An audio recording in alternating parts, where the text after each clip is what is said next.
Hello everyone, कैसे हो आप लोग। आज हमारा लेक्चर नंबर 6 है। इसको स्टार्ट करते हैं। लेक्चर नंबर 6 है। इसमें हम आज त्वरण को समझेंगे, इसके प्रकार देखेंगे। लेक्चर नंबर 6 है यौगिक त्वरण। इसको इंग्लिश में बोलते हैं एक्सीलरेशन।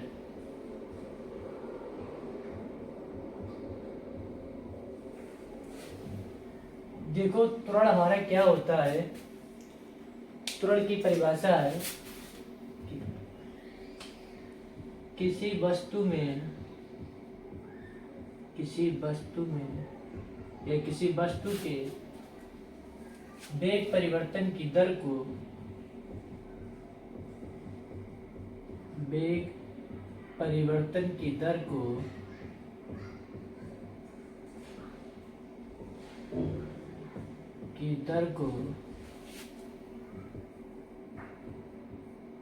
उस वस्तु का त्वरण कहते हैं।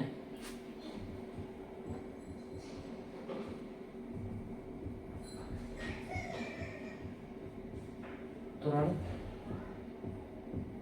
कहते हैं।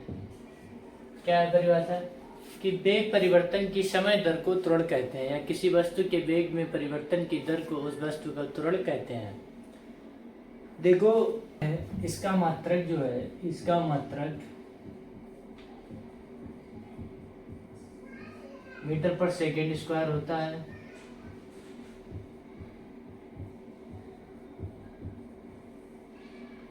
यह एक सदिश राशि है।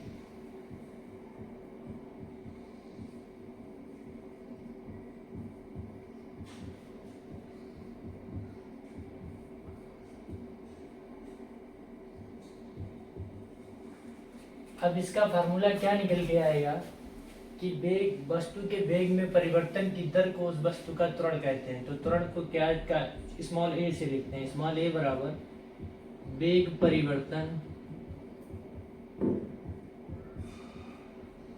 परिवर्तन बटे समय।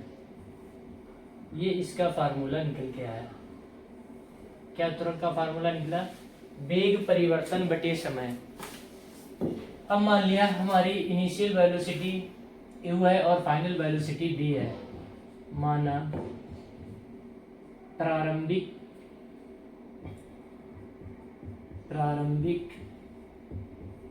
वेग v है, वेग u है, प्रारंभिक वेग u है और अंतिम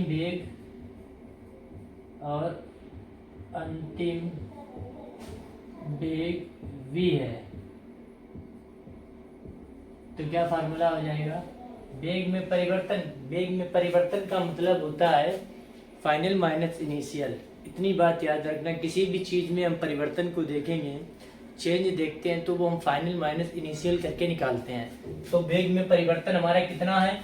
देखो, माना कि हमने पहले जो प्रारंभिक हमारा वेग है वो हमारा u है और जो अंतिम वेग है तो वो v है। अब इसमें हम वेग में परिवर्तन इसी को लिखेंगे, तो क्या हम u माइनस v लिखेंगे या v माइनस u लिखेंगे? क्योंकि हमने बताया जो भी किसी भी वस्तु में परिवर्तन निकालते हैं तो परिवर्तन का मतलब होता है फाइनल माइनस इनिशियल, ऐसे बोल सकते हैं इसको। तो फाइनल हमारी वेलोसिटी कितनी है? v, और इनिशियल वेलोसिटी कितनी है? तो u। तो इसका फार्मूला क्या हो जाएगा? v equal to v minus, formula लिखेंगे a बराबर v माइनस u बटे t। ये हमारा क्या फार्मूला निकल के आया।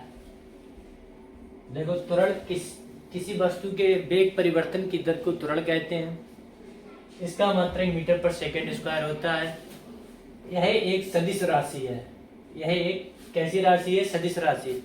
इसका फार्मूला क्या होगा? इसको स्मॉल ए से लिखते हैं। ए बराबर वेग परिवर्तन बटे समय।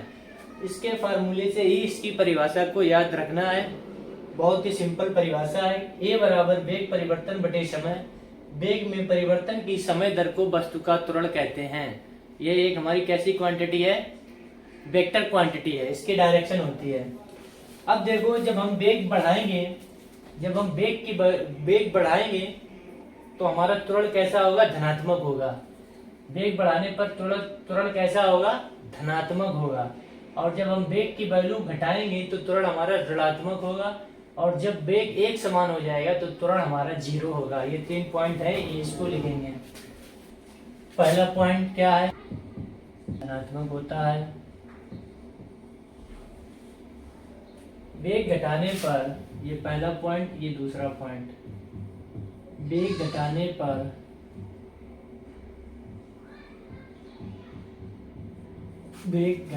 पर त्वरण का मान ऋणात्मक होता है। वेग घटाने पर त्वरण का मान ऋणात्मक होता है,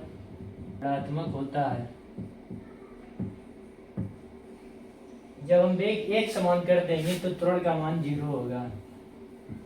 वेग एक समान होने पर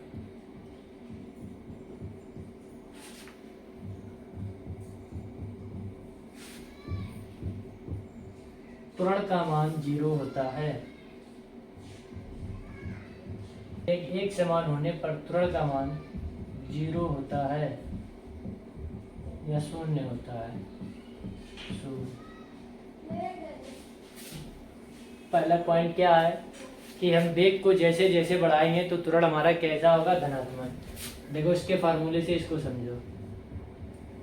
अब देखो वेग हम बढ़ा रहे हैं, इसका फार्मूला क्या होता, देखो जब हम वेग को बढ़ाएंगे तो ये भी बढ़ेगा, तो इसका मान बढ़ेगा। इधर जो भी लिखा हुआ है यहाँ पे क्या है, वेलोसिटी। वेग बढ़ाएंगे तो एक्सीलरेशन बढ़ेगा, अब ये घटाएंगे तो त्वरण घटेगा।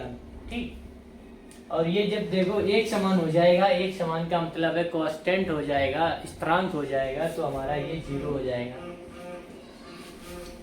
इतना लिखो। अब इसके टेस्ट देखते हैं। ये हमारा कितने प्रकार का होता है, 2 प्रकार का, एक समान और असमान।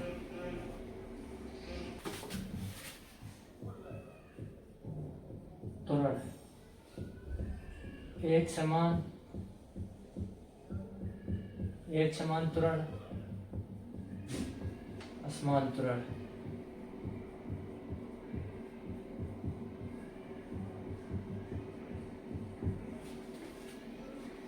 ये 2 प्रकार का होता है, औसत त्वरण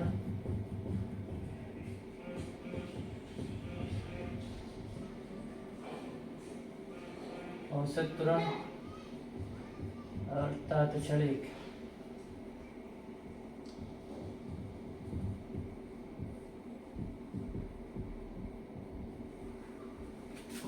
त्वरण 2 प्रकार का, एक समान त्वरण, असमान त्वरण, औसत त्वरण।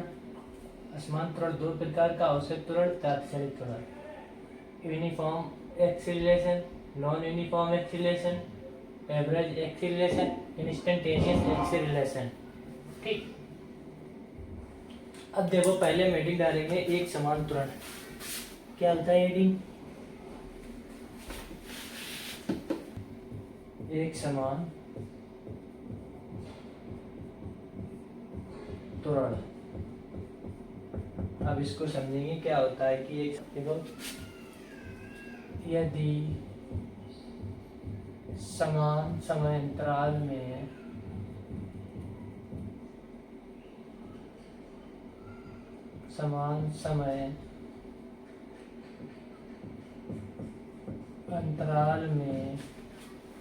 यदि समान समय अंतराल में किसी वस्तु का वेग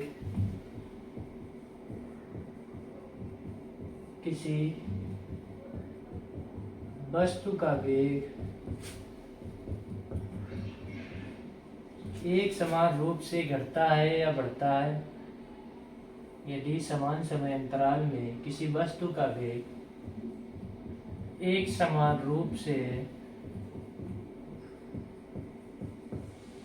से घटता है या बढ़ता है,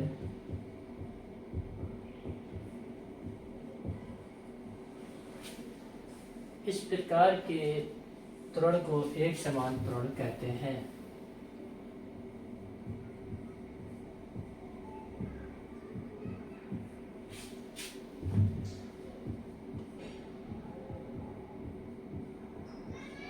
त्वरण को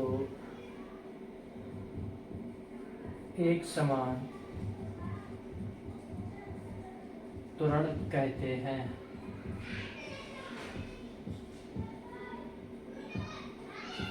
ये हमारा पॉइंट कोई ए है, ये क्या है, ए पॉइंट। यहाँ से कोई वस्तु ने चलना स्टार्ट किया तो उसकी इनिशियल वेलोसिटी कितनी है, 0। ठीक, अब हमने 5 सेकेंड बाद पॉइंट ए से पॉइंट बी पर वस्तु को देखा। क्या बताया, एक वस्तु कोई है, वो ए पे है, यहाँ से ये चलना स्टार्ट करेगी। इसकी इनिशियल वेलोसिटी 0 है। 5 सेकेंड बाद हमने इस वस्तु को बी पॉइंट पर देखा, तब इसकी वेलोसिटी 10 मीटर पर सेकेंड है। कितनी है, 10 मीटर पर सेकेंड। अब हमने बी पॉइंट से पॉइंट सी पर जब वस्तु को देखा, समय हमारा 5 ही सेकेंड था। 5 सेकेंड बाद फिर हमने वस्तु को पॉइंट बी से पॉइंट सी पर देखा, तब वस्तु हमारी 20 मीटर पर सेकेंड की चाल से चल रही थी। कितने वेग से, 20 मीटर पर सेकेंड। अब हम पॉइंट ए और बी के बीच में त्वरण निकालेंगे, तो इसका फार्मूला क्या होगा, v minus U upon T, final velocity minus initial velocity divided by time. तो फाइनल वेलोसिटी हमारी कितनी है, फार्मूला क्या होता है, v minus Q by T. तो a बराबर b की वैल्यू कितनी है, 10 मीटर पर सेकेंड, क्योंकि पॉइंट ए और पॉइंट बी के बीच में ही अभी देख रहे हैं हम। तो फाइनल वेलोसिटी कितनी है, 10 मीटर पर second, minus initial velocity 0, divide by time कितना लगा, 5 सेकेंड। तो a बराबर 10 से 0 या 10/5, कितना निकल के आया, 2 मीटर पर सेकेंड स्क्वायर। पॉइंट ए से बी के बीच में त्वरण कितना है, 2 मीटर पर सेकेंड स्क्वायर। अब पॉइंट बी से पॉइंट सी तक त्वरण निकालेंगे, यहाँ पर भी यही फार्मूला सेम लगाएंगे, a बराबर b minus U upon T. a बराबर b की वैल्यू कितनी है, फाइनल वेलोसिटी कितनी है, 20 मीटर पर सेकेंड, 20 माइनस इनिशियल वेलोसिटी 10, क्योंकि अब पॉइंट बी और पॉइंट सी के बीच में हम त्वरण निकाल रहे हैं। टाइम कितना है, टाइम 5 सेकेंड है। तो a बराबर 20 से 10 जाएगा, 10 बचेगा, 10/5 इक्वल टू 2 मीटर पर सेकेंड स्क्वायर। ये हमारा क्या निकल के आया, त्वरण। एक समान त्वरण की यही परिभाषा है, और हमने इसको आसान से शब्दों से समझ लिया। एक समान त्वरण क्या है, यदि समान समय अंतराल में, देखो समान हमारा टाइम कैसा है, समान है, यहाँ भी 5 सेकेंड है, यहाँ भी 5 सेकेंड है। यदि समान समय अंतराल में किसी वस्तु का वेग एक समान रूप से घटता या बढ़ता है, देखो यहाँ से इसकी वेलोसिटी एक समान रूप से घट रही है या बढ़ रही है, ठीक है, घट रही है, बढ़ रही है। इस प्रकार के त्वरण को एक समान त्वरण कहते हैं। पॉइंट ए पे जब हमने वस्तु को देखा तो इसकी प्रारंभिक वेलोसिटी कितनी थी, फाइनल इनिशियल वेलोसिटी 0 थी, और जब ये 5 सेकेंड बाद पॉइंट बी पर पहुंची, तब हमने देखा इसकी वेलोसिटी 10 मीटर पर सेकेंड की चाल से चल रही है। फिर इसके बाद पॉइंट सी पर हमने जब इसको देखा तो टाइम तो 5 ही सेकेंड था, ये 20 मीटर पर सेकेंड की चाल से चल रही थी। यहाँ पे त्वरण निकाला, हमारा कितना आया, 2 मीटर पर सेकेंड स्क्वायर। यहाँ पे त्वरण निकाला, वो कितना आया, वो भी 2 मीटर पर सेकेंड स्क्वायर। तो त्वरण कैसा है, सेम है, समान समय अंतराल में त्वरण वेग हमारा समान रूप से घटता है या बढ़ता है। इस प्रकार के त्वरण को एक समान त्वरण कहते हैं। ठीक समझे या नहीं, नहीं समझे, त्वरण हमारा एक समान आया ना, देखो यहाँ पर भी 2 मीटर पर सेकेंड स्क्वायर, यहाँ पर भी 2 मीटर पर सेकेंड, ठीक, इतना लिखो, फिर इसके बाद में असमान त्वरण समझेंगे।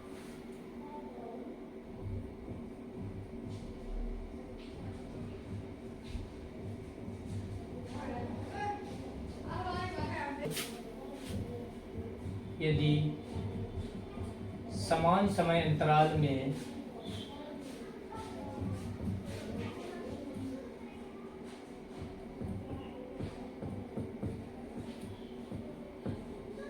यदि समान समय अंतराल में किसी वस्तु के वेग में परिवर्तन की दर, यदि समान समय अंतराल में किसी वस्तु के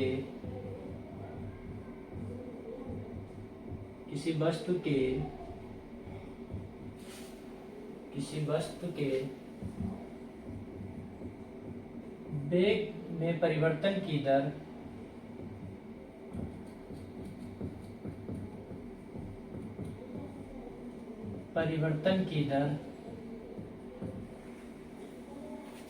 असमान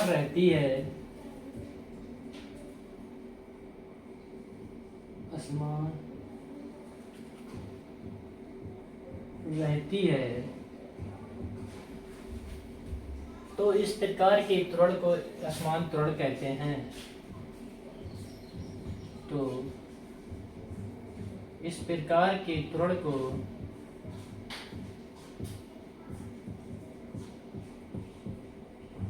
को असमान त्वरण कहते हैं।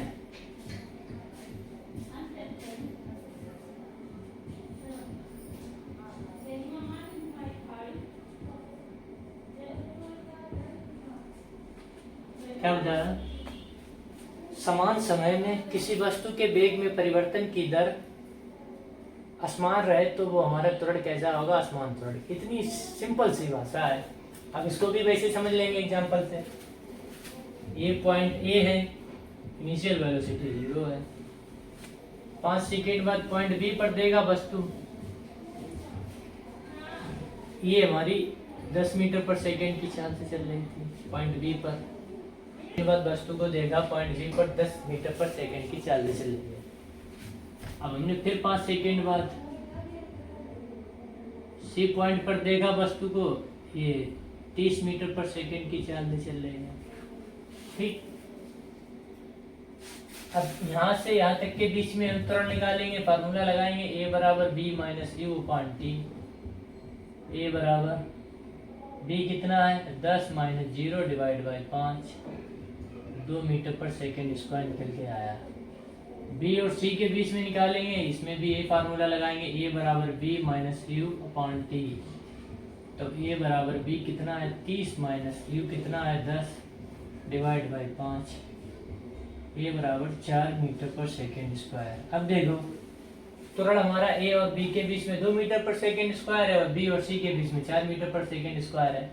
यदि समान समय अंतराल में और टाइम कैसा है? समान है, यहाँ भी 5 सेकेंड है, यहाँ भी 5 सेकेंड है, तो वस्तु के वेग में परिवर्तन की दर असमान रह रही है, तो इस प्रकार के त्वरण को हम असमान त्वरण कहते हैं। यहाँ पर 2 मीटर पर सेकेंड स्क्वायर का त्वरण है, यहाँ पर 4 मीटर पर सेकेंड स्क्वायर। एक समान त्वरण असमान त्वरण समझ गए। अब असमान त्वरण के 2 प्रकार है, औसत त्वरण और तात्क्षणिक त्वरण। इतना लिखो, फिर उसके बाद वो भी देखते हैं। अभी औसत त्वरण, इसकी परिभाषा क्या है? औसत त्वरण की परिभाषा है जब कोई वस्तु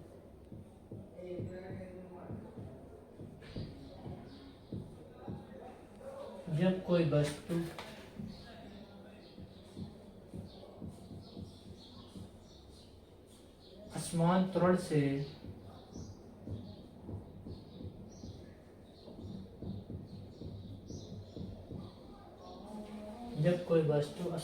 से गतिमान हो,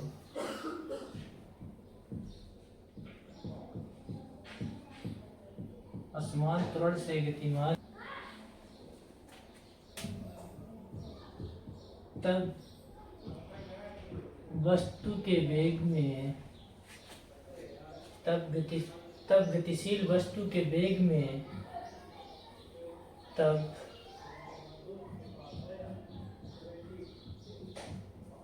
गतिशील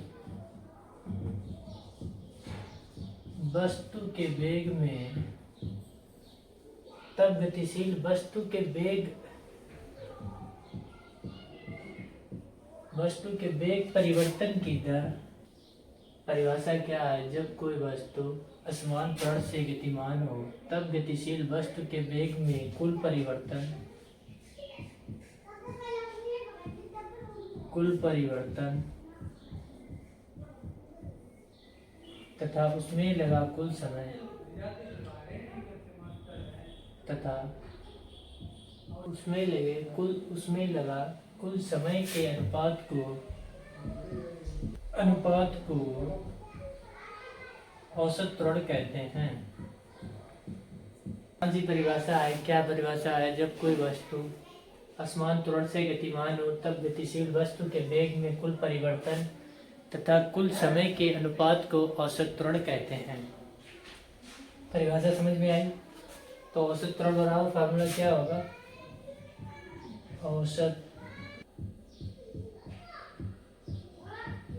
कुल परिवर्तन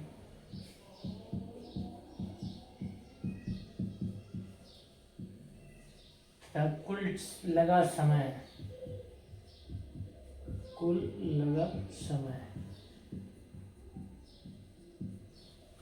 इस फार्मूले से औसत त्वरण की परिभाषा हम आपको बताएंगे और इसी परिभाषा को भी याद रखना है। वेग में कुल परिवर्तन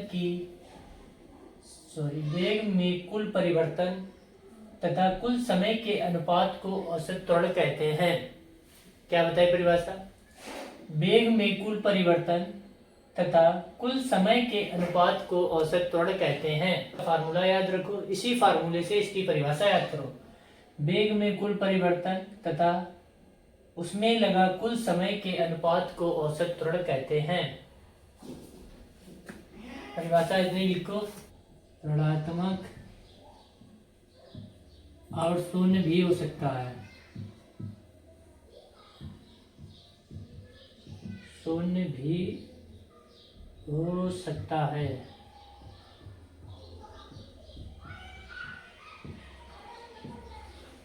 औसत त्वरण धनात्मक, ऋणात्मक और शून्य भी हो सकता है। इतना लिखो। अब लास्ट बचा है तात्क्षणिक त्वरण।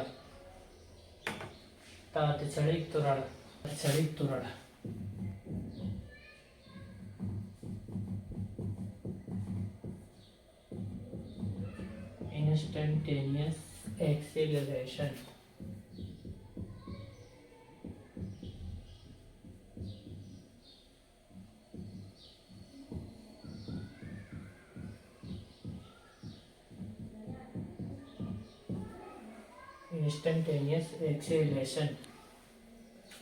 ये हमारा किसी क्षण पर होता है। किसी क्षण पर अगर बात की जाए तो वहां पे तात्क्षणिक त्वरण होगा। किसी विशेष क्षण पर वस्तु की गति को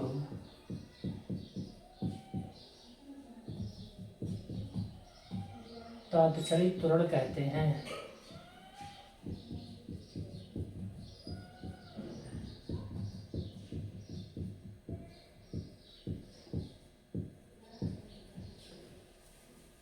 लिख लिया इतना? आज के लिए इतना ही रखते हैं और मिलते हैं नेक्स्ट वीडियो में। जय हिंद, जय भारत।